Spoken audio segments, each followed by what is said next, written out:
আগামী ১ মাস তুমি তোমার জীবনটাকে একবার এইভাবে অতিক্রম করে দেখো, একবার এইভাবে কাটিয়ে দেখো, তোমার জীবনে কতটা পরিবর্তন আসে।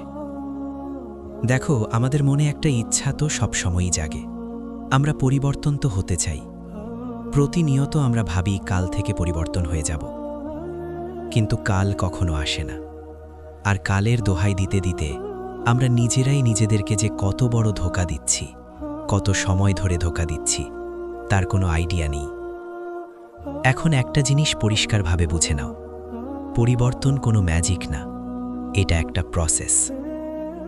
তুমি আজ ভাবলে কাল বদলে যাবে, এটা বাস্তব না। বাস্তব হলো ছোট ছোট স্টেপ, যা রিপিট হয়। তুমি যদি একসাথে ১ বছর ৩ বছর ভাবো, তোমার ব্রেন ভয় পায়, প্রেশার নেয়, আর শেষ পর্যন্ত কিছুই করে না। কিন্তু ১ মাস খুব ছোট একটা সময়। এই ১ মাস তুমি যদি নিজের উপর কন্ট্রোল আনতে পারো, তাহলেই তোমার লাইফের ডিরেকশন চেঞ্জ হয়ে যাবে। এখন প্রশ্ন হলো, সবচেয়ে বড় বাধা কোথায়? তোমার বাইরের দুনিয়ায় না, তোমার ভেতরের দুনিয়ায়। তোমার মনই তোমার সবচেয়ে বড় শত্রু।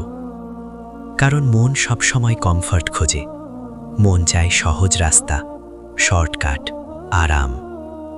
যখনই তুমি কাজ শুরু করবে, মন বলবে, আজ না, কাল করব, আজ একটু রেস্ট নেই, আজ একটু ফোন দেখি।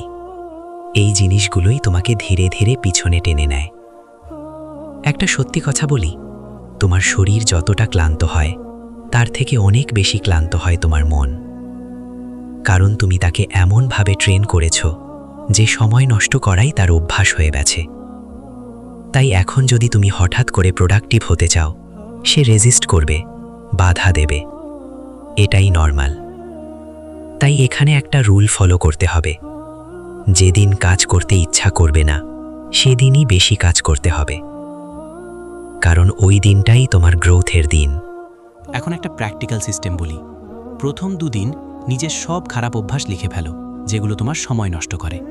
তারপর ওগুলো এক এক করে কাট করে দাও, পুরো না পারলে কমাও। তারপর তোমার টপ 3 কাজ লেখো, যা করলে তোমার লাইফ এগোবে। প্রতিদিন এই 3টে কাজ করতেই হবে, যাই হোক। এখন আর একটা গুরুত্বপূর্ণ জিনিস, তুমি ভুল করবেই, সময় নষ্ট হবেই, কিন্তু সমস্যা সময় নষ্ট না, সমস্যা হলো ফিরে না আসা। যদি 30 মিনিট নষ্ট করো, সেটাকে অজুহাত বানিয়ে পুরো দিন নষ্ট করো না, ফিরে আসো, আবার শুরু করো। এই স্কিলটাই তোমাকে আলাদা করবে।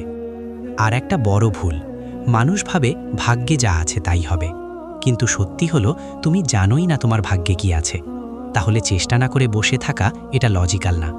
বাস্তবতা খুব সিম্পল, যারা কাজ করে তারা এগোয়, যারা বসে থাকে তারা পড়ে থাকে। ব্যর্থতা আসবে, এটা আটকানো যাবে না, কিন্তু ব্যর্থতা মানেই শেষ না, এটা ফিডব্যাক। এটা তোমাকে শেখায় কি কাজ করে না, আর এই শেখাটাই তোমাকে স্মার্ট বানায়।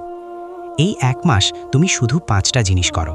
সোশ্যাল মিডিয়া কমাও বা বন্ধ করো, প্রতিদিন ফিক্সড কাজ করো, নিজের প্রোগ্রেস ট্র্যাক করো, নেগেটিভ মানুষ এড়িয়ে চলো, নিজের উপর বিশ্বাস রাখো।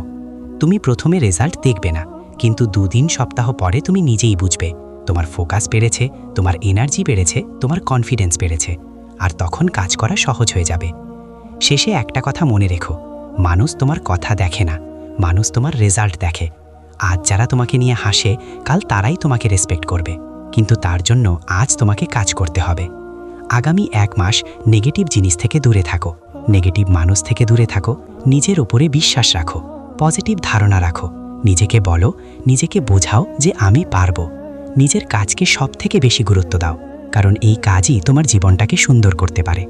কাজ করো, পরিশ্রম করো, বিশ্বাস রাখো, মনের বিরুদ্ধে যাও এবং নিজেকে প্রমাণ করে দেখাও। না, অন্য কারোর জন্য নয়, শুধুমাত্র নিজের জন্যে, নিজের পরিবারের জন্যে।